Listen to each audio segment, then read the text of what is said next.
Masih Warahmatullahi wabarakatuh. Sebelumnya izin memperkenalkan diri, nama saya Afrizal Zikri dengan NIM 131. Di sini saya akan melakukan presentasi, maaf, presentasi GGD saya dengan judul review GGD Game Call of Duty Mobile.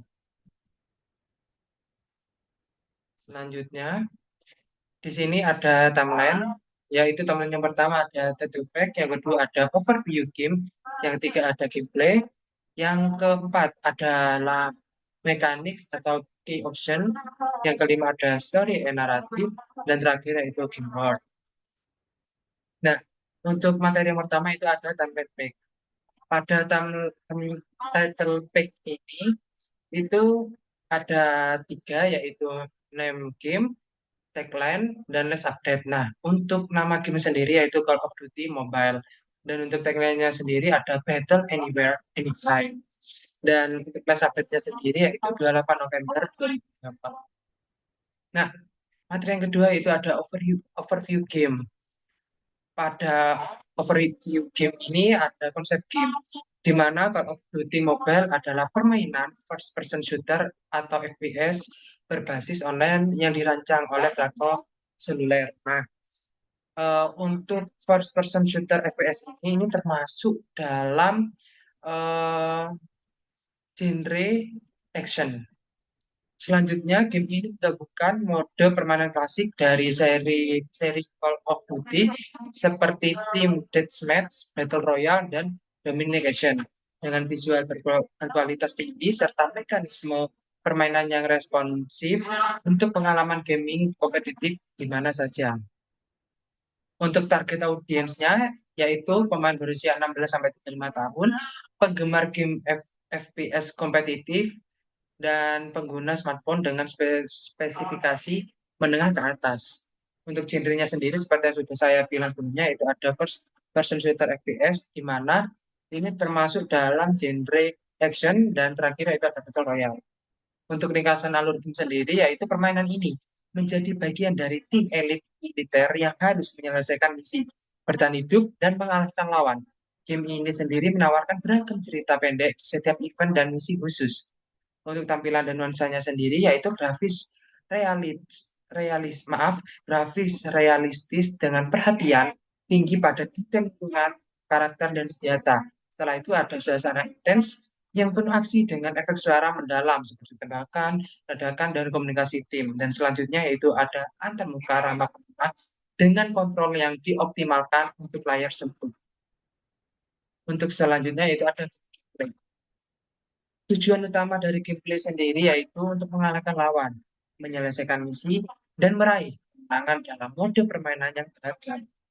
Untuk perkembangan game sendiri, pemain dapat meningkatkan level, membuka senjata baru, operator skins, parts, serta aksesoris melalui pencapaian dalam permainan atau pembelian dalam game atau in-app purchases. Dan untuk alur permainan sendiri, yaitu pertama, pemain memilih mode permainan seperti Battle Royale, multiplayer, atau rank match. Dan selanjutnya masuk ke arena, melawan musuh, dan menyelesaikan misi yang ditentukan. Dan terakhir, pemain mengumpulkan poin pengalaman untuk naik level dan mendapatkan hadiah. Untuk struktur atau misi atau tantangannya sendiri, maaf itu typo, itu ada dua, di mana multiplayer mode digunakan untuk menangkan pertandingan tim dengan membunuh lawan sebanyak mungkin atau kill conflict.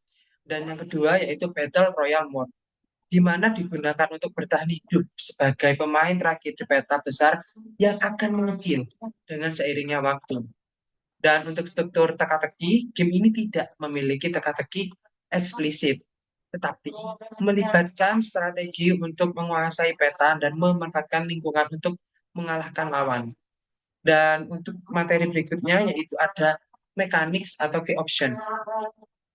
Pada mekanik sendiri ini ada rules, di mana rules tersebut pemain harus mengikuti batas waktu atau aturan mode permainan, misalnya seperti poin maksimal untuk memenangkan di multiplayer adalah 50. Setelah itu, jika pemain terbunuh, mereka dapat hidup kembali berdasarkan mode permainan yang sudah kita tentukan. Untuk model of the game-nya sendiri, yaitu perspektif first person shooter dan sistem berbasis matchmaking dengan pembagian permainan berdasarkan tingkat keterampilan atau skill-based matchmaking. Untuk ekonomi pada game sendiri, yaitu ada mata uang utama di mana digunakan seperti kredit itu didapatkan dengan bermain atau pembelian, dan selanjutnya ada sistem battle pass, yaitu memberikan hadiah eksklusif berdasarkan level yang sudah dicapai. Untuk karakternya sendiri itu ada dua, yaitu operator dan NPC. Pada operator sendiri itu merupakan karakter khusus yang dapat disesuaikan dengan berbagai skins yang kita miliki, dan untuk NPC sendiri itu merupakan karakter sekutu atau musuh dalam beberapa misi dan mode yang sudah ditentukan. Untuk materi berikutnya yaitu ada story and narrative. Nah, untuk backstory-nya sendiri, game ini mengambil elemen cerita dari berbagai seri Call of Duty, seperti perseteruan antara faksi militer dan ancaman global. Untuk plot elemennya sendiri yaitu ada konspirasi global, perang antar pasukan elit, dan ketiga adalah operasi rahasia di berbagai belahan dunia. Untuk game story progression yaitu ada dua, yaitu event-based progression, di mana pemain mendapatkan misi baru berdasarkan pembaruan mingguan atau musim atau bahasa asingnya yaitu seasonal updates. Dan yang kedua yaitu misi ini bervariasi dari penyusupan sabotase hingga operasi penyelamatan. Untuk cutscenes-nya yaitu potongan animasi digunakan untuk memperkenalkan sistem baru atau mode permainan atau latar belakang misi. Dan terakhir, materi terakhir itu ada teamwork. Untuk teamwork yang pertama itu general look and feel of war, di mana dunia yang realistis dengan medan pertempuran yang mencakup lokasi urban, gurun, hutan, dan pegunungan, serta cuaca dan waktu berubah untuk memberikan variasi dari suasana itu sendiri. Untuk materi berikutnya itu ada area, di mana pada area ini terdapat general description and physical karakter, di mana terdapat multiplayer maps digunakan sebagai lokasi yang lebih kecil seperti gudang, zona perang, dan desa terpencil. Dan untuk yang kedua yaitu ada Battle Royale Maps. Peta ini luas dengan berbagai area seperti pelabuhan, bendungan, dan zona perang militer lainnya. Dan untuk area yang kedua yaitu what level cascade itu digunakan sebagai peta tertentu disesuaikan untuk mode permainan tertentu.